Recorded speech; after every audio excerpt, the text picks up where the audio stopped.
In today's video, I'm going to teach you how to add coins to Watchlist on Coinbase. If you're new to Coinbase, a watchlist is a simple way to keep an eye on the prices and movements of the coins you care about without buying them. Let's get you set up in just a few clear steps. First, open the Coinbase mobile app or go to the official website at coinbase.com. Sign into your account so you're on the main dashboard. If you're on a browser, make sure you're really on coinbase.com before entering your details. On the app, confirm you're running the latest version so everything looks and works as expected. Next, find the coin you want to track. At the top of the app or the website, tap or click the search bar. Type the name of the cryptocurrency or its ticker symbol, like Bitcoin or BTC, Ethereum or ETH, and so on.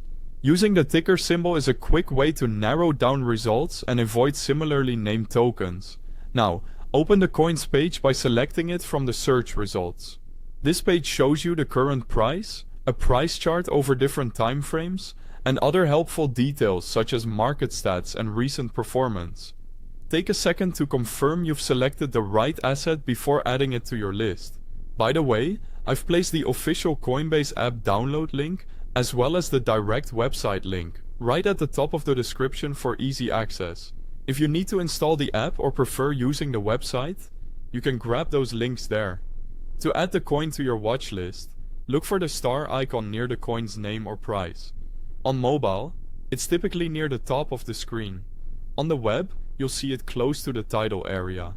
Tap or click the star.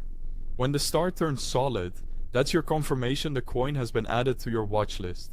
If you ever change your mind, tapping the star again will remove it. To view everything you're tracking, head to your watch list. On the app, go to the Prices tab and open the Watchlist section. On the website, click Watchlist from the main menu.